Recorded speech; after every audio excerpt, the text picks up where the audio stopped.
안녕하세요. 저는 하곡교구 김서희 집사입니다. 먼저 부족한 죄인을 이 은혜의 자리에 허락해 주신 하나님께 감사와 영광을 올려드립니다. 담당 교구 목사님께 관증 건면 후 저의 어린 시절부터 지금까지의 제 삶을 되돌아보니 모든 것이 하나님의 은혜였습니다. 지금까지 제가 받은 은혜를 성도님들과 나눌 수 있음에 감사드립니다. 첫째로 경양교회에서 신앙생활할 수 있도록 인도해 주셨습니다. 저는 모태신앙이지만 저희 친정은 제가 20대 중반까지는 제사를 지내는 집이었습니다.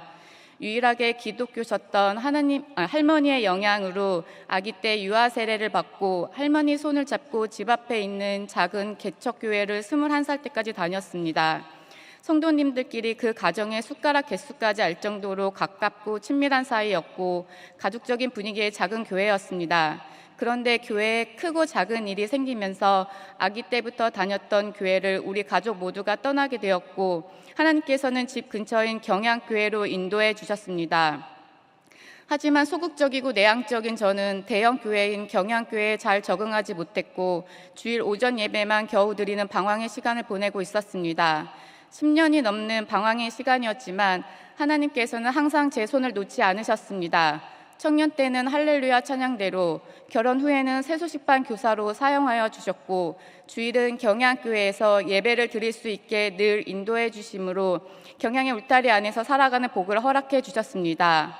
또한 친할아버지가 전도되어 경양교회에서 같이 예배 드릴 수 있는 축복도 허락해 주셨습니다.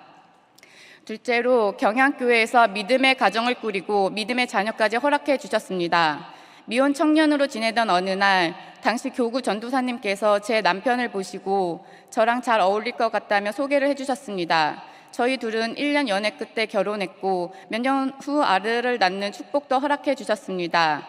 하지만 결혼 후 먼 곳으로 이사하여 교회에서 멀어졌고 아이가 어리다는 핑계로 제 신앙은 계속 제자리 걸음이었습니다. 설상가상 그 방황의 시간 동안 음주운전자가 저희 차를 뒤에서 들이받고 도망가는 교통사고로 저희 차가 반파되는 일도 있었지만 기적적으로 저와 남편은 다친 것 없이 무사했고 뺑소니 운전자도 잡을 수 있었습니다.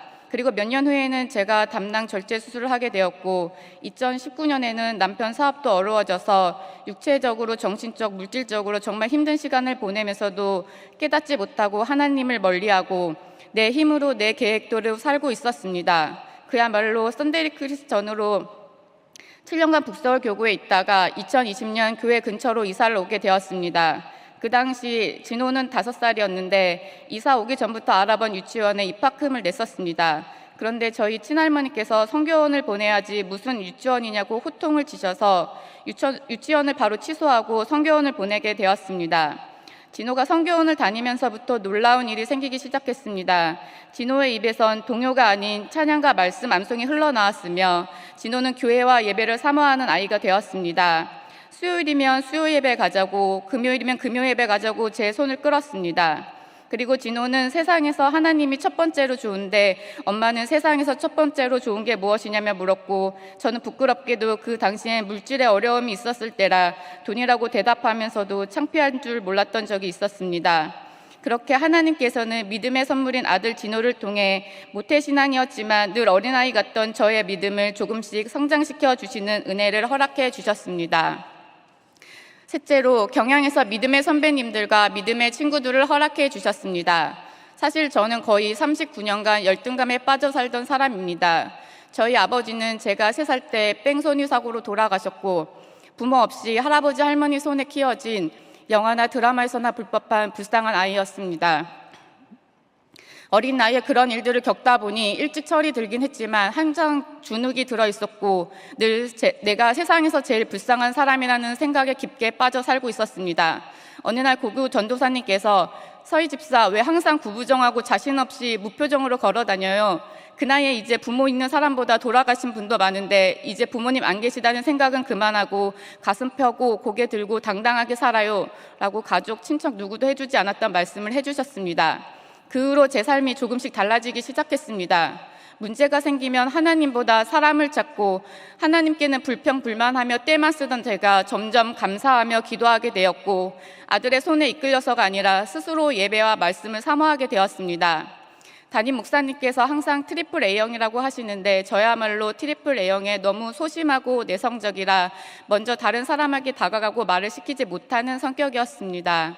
그런데 어느 날부터 세상 친구들과 있는 것보다 여전도회 친구들과 있는 게 즐거웠고 그동안 교회 친구들을 멀리했던 제 모습을 반성하게 되었습니다. 2022년에는 화곡교구로 인도해 주셔서 2023년부터 강서 힐스테이트에서 새로운 새소식반도 할 수 있게 허락해 주셨습니다. 새소식반 만들기와 율동교사는 해봤는데 전교사는 처음이었고 새로운 장소에서 하는 것이라 아이들이 많이 모이지 않으면 어쩌지 하며 어리석은 걱정을 하기도 했지만 하나님께서는 저보다 앞서 일하셨고 항상 어떻게 해서든지 위로해 주셨습니다. 그리고 말씀을 준비하면서 제가 더 은혜 받는 축복도 허락해 주셨습니다. 2023년 초 입주 아파트 전도를 나갔다가 처음 뵙게 된 전석분 권사님은 전도하는 저를 보시고 인상이 깊으셨다고 하시면서 2024년부터 바로 여전도회 연합회에서 함께 일하기를 권면해 주셨고 현재 부총무로 섬기게 되었습니다. 코로나를 지나며 화곡교구로 이사 온 지 2년이 지나는 동안 교제가 없었는데도 올해부터는 본격적으로 구역 모임도 다시 활성화되고 담임 목사님 교구 신방도 다시 하게 되면서 믿음의 선배님이신 권사님들을 가까이서 만나고 알아가게 되었습니다. 또 운동이라고는 숨쉬기 운동밖에 안 하는 제가 풋살 후보 선수로 뛰게 되어 화곡교구의 이쁜 청년들과 교제하게 되었고 교구 친선 풋살 대회에서 금메달도 목에 걸 수 있었습니다. 교회에서 늘 혼자 있던 제가 이제는 여전도에서도 주일학교나 새소식반에도 문화교실에서도 봉사의 자리마다 믿음의 선배님들과 믿음의 친구들이 함께할 수 있는 축복을 허락해 주셨습니다. 주일에는 온종일 교회에 있으니 남편이 힘들지 않냐고 물어보곤 합니다. 제가 보기와 달리 체력도 안 좋고 좀 연약한 편이라 걱정이 되었나 봅니다. 예전이나 지금이나 저의 상황이 달라진 건 없이 똑같지만 사실 지금까지 제가 살아오면서 지금처럼 행복한 적이 없었던 것 같습니다. 사실 때론 몸이 좀 힘들긴 하지만 주님의 일을 하면서 하나님께서 베풀어 주신 은혜 속에서 살아가는 이 순간을 무엇과도 바꾸고 싶지 않습니다. 사실 이 간증을 하는 이 순간에도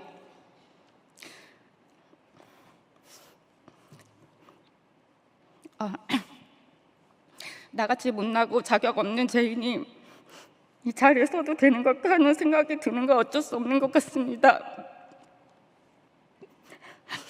여전히 전 못났고 연약하고 쓰러지고 힘든 일이 생기면 하나님께 원망하고 떼쓰며 주님께서 날 사용하지 않으면 어쩌지? 다시 예전의 나로 돌아가면 어쩌지 하며 두려워할 때도 있는 어리석은 종이기 때문입니다. 하지만 나중에 저 천국에서 잘하였다, 착하고 충성된 종아 라고 칭찬받는 종이 되기 위해 더욱 기도하며 주만 바라보며 따를 것입니다. 정말 저같이 볼품없는 죄인도 사랑하여 주시고 변하게 하여 주시며 늘 선한 길로 인도하여 주시는 하나님께 감사를 드리며 간증을 마칩니다. 감사합니다.